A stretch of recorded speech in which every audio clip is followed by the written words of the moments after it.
Hello there, it's time for another episode of Leiden Zoo. Last time we toured the feline house, which we are in front of. So if you haven't checked out that video, please do. But today we're going to have a journey from the mountains to the sea, having some species from the Himalayas and then also from South America that we're going to see today. So without further ado, let's just start our tour. The area is behind the feline house, so we'll start by going to the left of this building.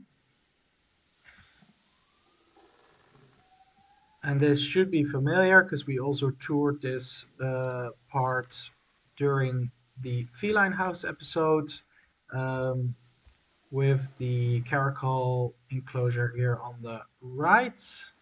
But I can't see them at the moment. But yeah, what's to come is this amazing mountain there in the back and the area here on the left. So we're starting off with the Himalayan area. This is the enclosure for red pandas. There is actually one coming here on the climbing structures. And as you can see, it's a little bit bigger than just the area here in front of me, because they also have several trees they can access through these climbing structures. I'll show you the other one on the other side. God, I really like this view. It's so cool. Um, so we're going on the left here, and then we'll also see the enclosure for the second species that inhabits this area, which is our snow leopards. The snow leopards used to be housed in the feline house, so they had a relatively small enclosure. So this is, of course, much better than what they have before. They have two large outdoor enclosures and then one separation area in the middle, which I will show you in a second. Um, but this is such a city zoo vibe with the buildings in the background. It's a really fun combination, and I'm really enjoying seeing it all come together like this. And the background really helps with selling that the atmosphere that I'm going for. Yeah, so on this side you can also see the other trees that the red pandas can inhabit. Um, so they can go up into the trees but not go down because they're not that flexible. They're not monkeys or anything. So they can go up the trees but not down in theory. Um, it works quite well. They don't use the trees as often as I would hope. They certainly do not go up the trees as much as they used to in the beginning, so I don't know what happened there, but it's still cool to see them walking over their path like this.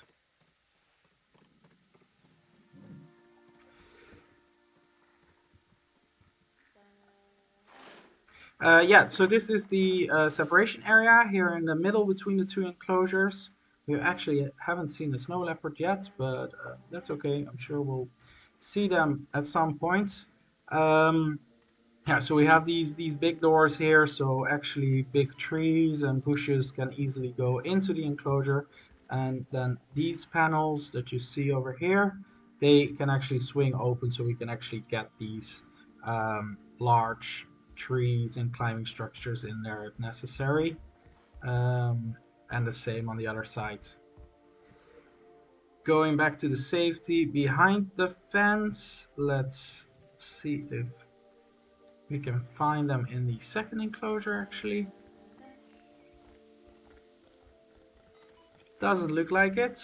That's a shame. By the way, this technique of having the decals on the stickers I saw at or in one of Eben's episodes, and I really liked how it looked.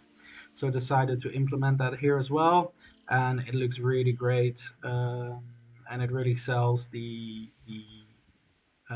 the idea of having a man-made rock better.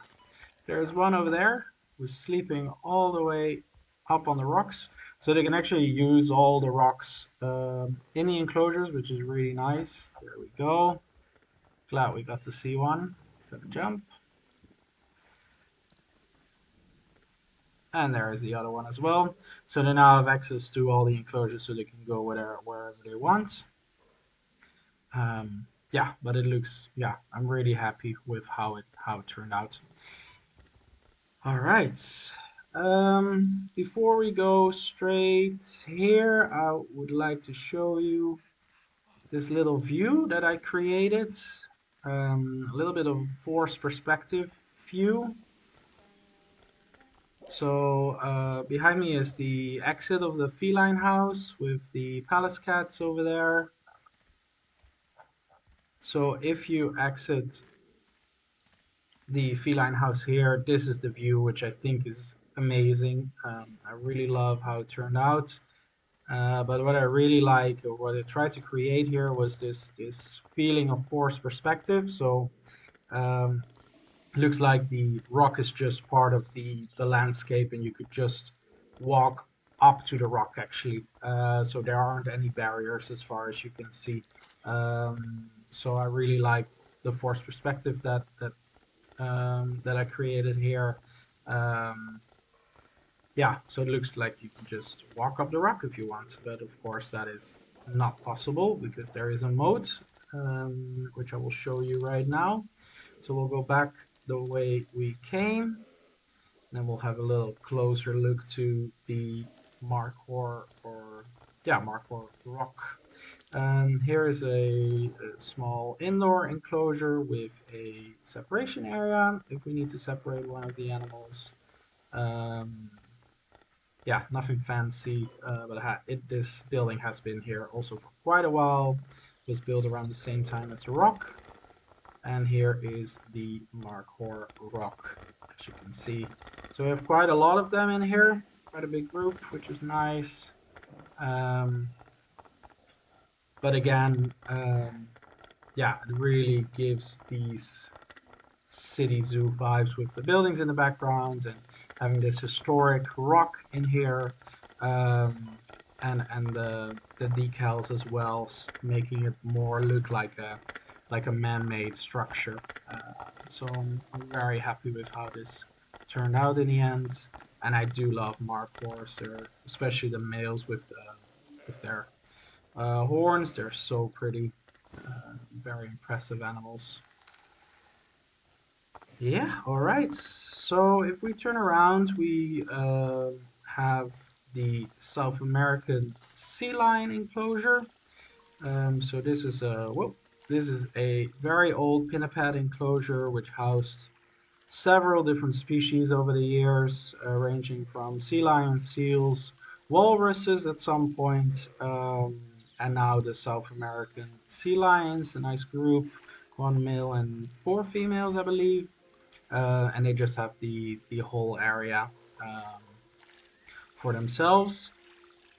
I like this dry mode, or it's not actually dry because it's like a spillway for the excessive amounts of water. So if they splash a lot, the water can go into the moat and will be filtered out and reused at some point once it has been cleaned. Yeah, so there are two enclosures, but for now it's just open, so they can use whatever side they want.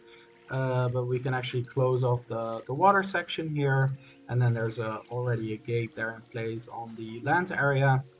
Um, yeah, but again, a really, really nice area. It was inspired by the sea lion enclosure at the Queen Zoo, which also features this dry mode and the grass and the pine trees and everything. So I really tried to recreate that, and I think it worked out really well. Um, and I just love these buildings in the background, which are from the Copenhagen project, and I just copied and pasted some into the file here. Turning around, oh, we already missed it actually. This is still a Asian species in here. So this is a terrarium, an outdoor terrarium for Chinese crocodile lizards.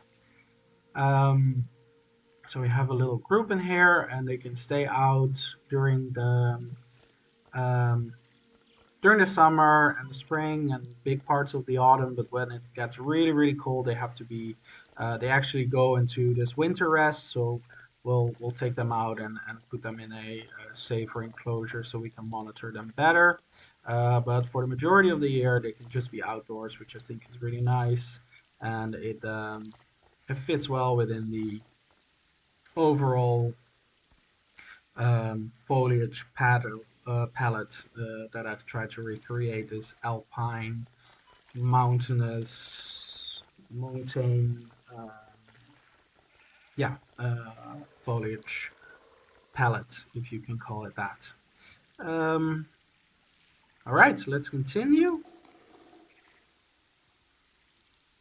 I also really like this little view that I've created with the sea lion statue here between the two trees. Yeah, it's just I really like the atmosphere of this area within the zoo. Um,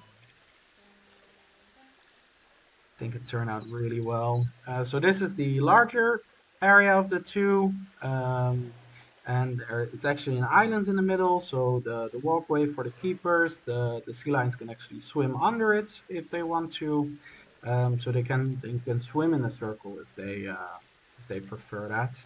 And then we have the waterfall here as well, and some gray herons which are trying to figure out if they can still steal a fish from one of the sea lions if possible. I must say they do swim a lot, so I haven't seen them on land that much yet, but I think that is fine. But it's and the male sea lion is the American sea lion is such an impressive animal. He's massive, the massive neck that they have, basically the mane's like a lion. It's awesome. It's a really nice mod. And here you can also see the the moat really well, the spillway for all the excessive amounts of water that is thrown out of the tank. Okay, we have one more enclosure to show, which is on the left here. You can kind of see it already. And this is our South American scavenger aviary, which I think was nice to include with the South American sea lions. And as you can see, it's also quite deep. So this used to be a pinniped enclosure as well. So the lower part were actually the tank, and then there was this small area, land area, which mainly housed seals, etc. But I thought that probably wasn't sufficient enough anymore. So I decided to dry it up, put an aviary around it, and yeah, put some vultures in here, which I think looks very nice as well. And it's quite a, how do you say that?